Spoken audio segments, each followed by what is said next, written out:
Hey, everybody. I am getting ready to head down to the polls right now. This is completely off the cuff, so forgive me if I ramble or if I have a kid or anyone else pop in on me unexpectedly while I'm doing this. But I wanted to just jump in really quickly and talk about a few things. Number one, it's election day. So if you did not early vote, which I kind of hope you didn't, because I think that that was part of our problem in May in the primaries as far as the grassroots is concerned, then please get out and vote. Our turnout is just ridiculously stupid. Like we have I think I want to say we have probably close to 4 million. I think I want to say, I'm guessing, totally spitballing. Probably in a state of over 7 million people, we probably have, safely 3.5, maybe 4 million registered voters. We do not have party registration in Tennessee. We have wide open primaries, as you all know.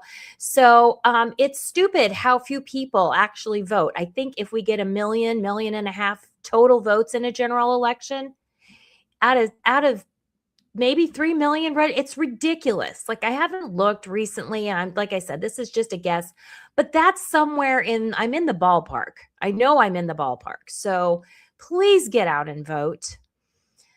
I am voting today, as two of my kids are. I will just tell you, I'm not voting for everybody with an R after their name. I will be writing some names in for some of those. But what I can tell you is I would recommend or encourage you to vote for Monty Fritz for governor. And I would encourage you to vote for Cindy Miller if you're in Williamson County. Vote for Cindy Miller and Steve Albrooks for your SEC. If you're in Williamson County and you live in District 10, vote for Elliot Franklin for school board. Vote for Todd Warner for District 9, because quite frankly, I want somebody from Middle Tennessee or somebody who's not from Memphis. I would rather send that person to Congress than somebody from Memphis.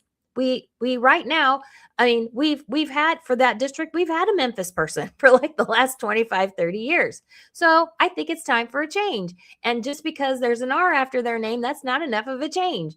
I want somebody from somewhere else. So I encourage you to vote Todd Warner for District 9 if you're in the new District 9, which we are.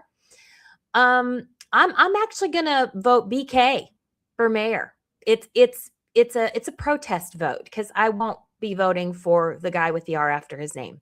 Not gonna do it. So anyway, that's that. That's all I have to say about that. Now I have one other thing. I know I posted it on my Facebook and I want to talk about it because I'm somebody that's affected. For people who think that Nashville's insane property tax increase isn't going to affect you because you don't own a home in Davidson County, you would be wrong. So one great example is TikTok closed up their offices today. Shut them up. They have no plans to reopen them. Now, if your first response is, oh, good, TikTok is liberal, so, good, we don't want them here anyway. I'm not going to do that.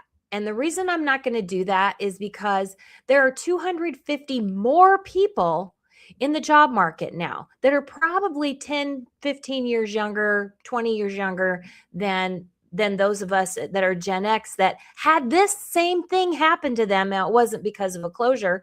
It was because of what I believe to be a genocide in the working class of older white males. That's my opinion. But this happened to us almost 10 months ago.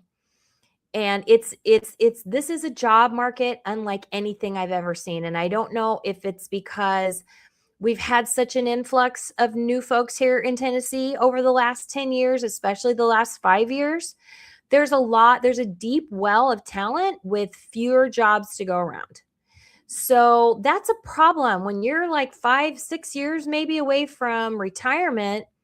And the guy who was your boss decides he wants somebody else in your job. Your job's not going away. They just want somebody else in it. So they hand you a crap sandwich and they say, at least you won't starve. And it's happening over and over and over again to people in our age bracket, 50 and up, 50 to 60. And so I want to remind you all that now there are another 250 people in the job market, probably because TikTok got sent what would have been their new lease. And it was just like probably insane. And they're like, yeah, red state, not worth it. They only had a 250 person office here anyway. It isn't like it was huge to begin with. And so they decided to just close it up, and they're not sending those jobs, like they're not reopening an office in Rutherford County or someplace else in Middle Tennessee. They're just leaving. And so while I appreciate the fact that we do have a very good business environment,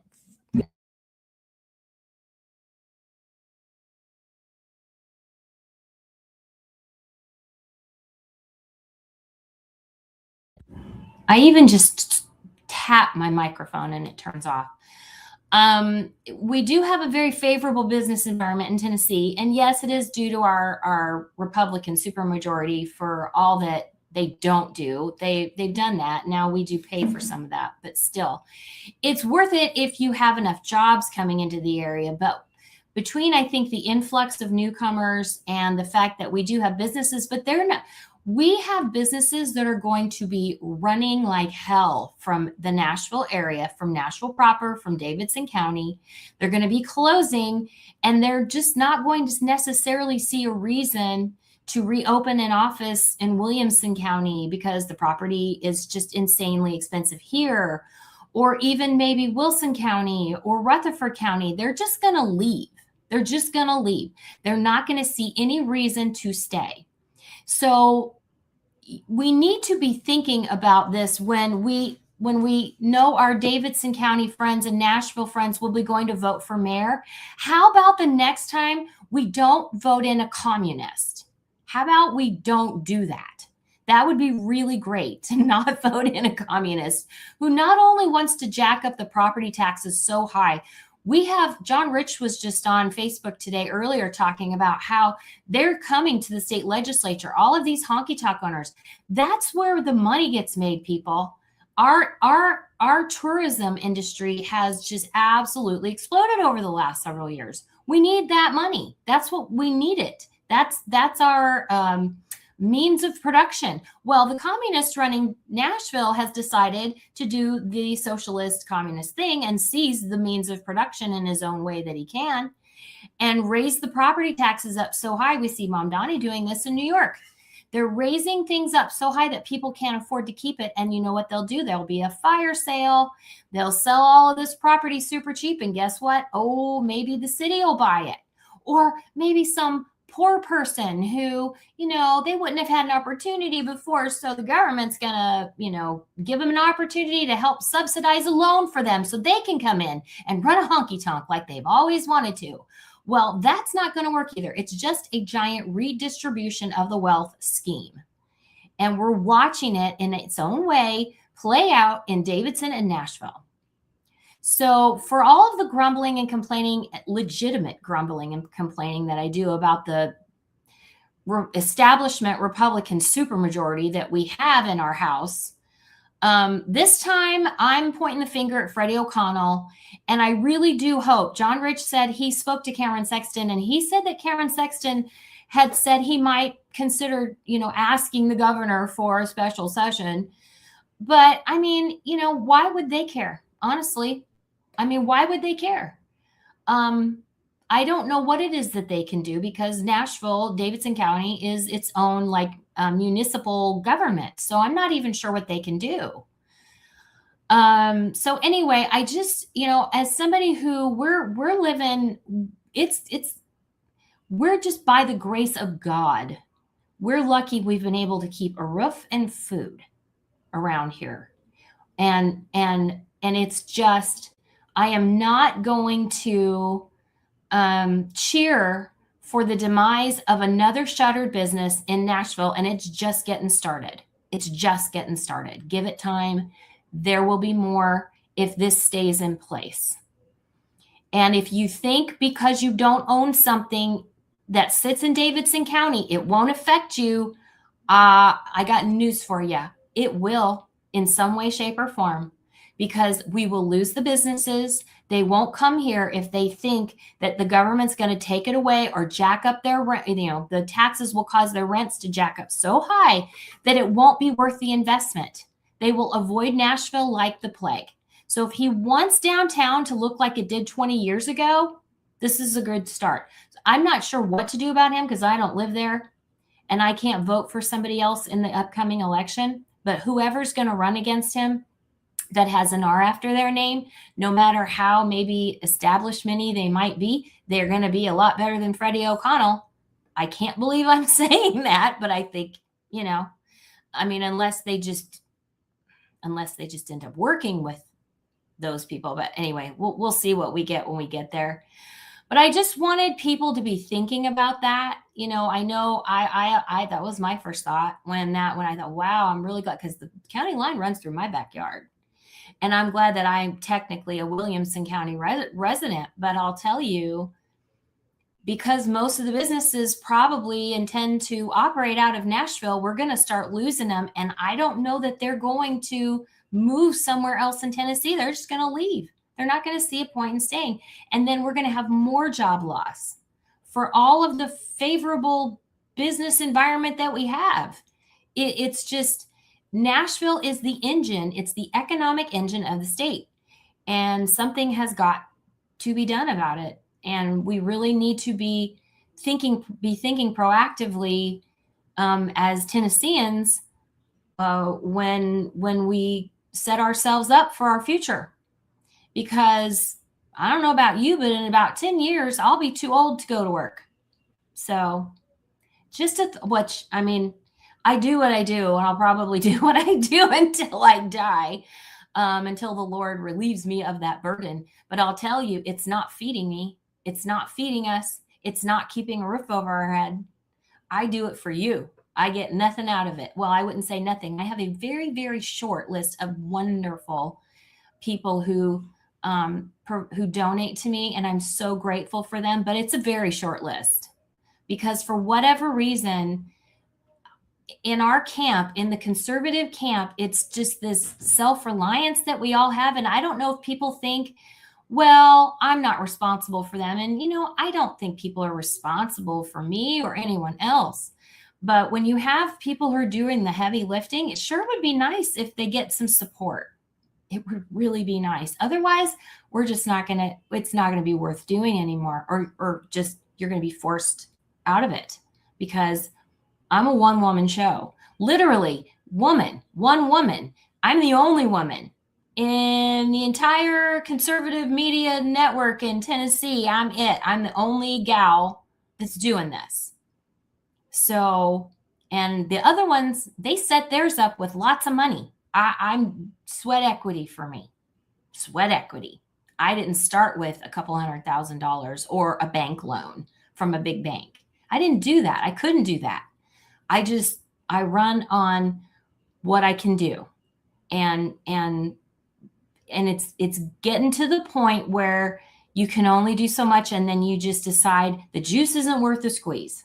So please, if you have time to spare in the coming years, because we've got a few more election cycles where it's going to make a difference in what the state looks like in our state legislature, in our Congress. If you have the time, spare it. Get up, do something. If you have the resources to support candidates or to support any conservative causes, cough it up, for criminy sakes.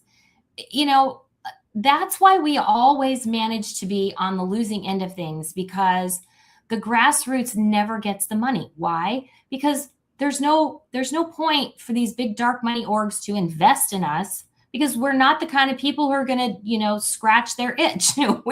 We're not worth the investment. They expect a return on investment. All that money that they're pouring into these establishment candidates, that's an investment. That's not free. they expect a return on that investment. And, you know, we just tend to have morals and values and all those things. So we aren't going to do those underhanded, nefarious things they would like for us to do in return. So they're not going to give us the money. So what do we have to rely on? We have to rely on volunteers and people who will just give whatever they can. And so that's my stump speech today. I'm sorry if I sound a little salty. I guess I am just a little bit salty today. I love you guys. Please go out and vote if you haven't. I'm really hoping that the reason that we saw such a dip in the early vote is because everybody's going to go out and vote on election day. I really, really, really hope that that's what we see, is a lot of y'all out there voting on election day. And I will see you out there. I will be at the Nolensville Rec. So if you want to come up and say hello, please come up and say hello.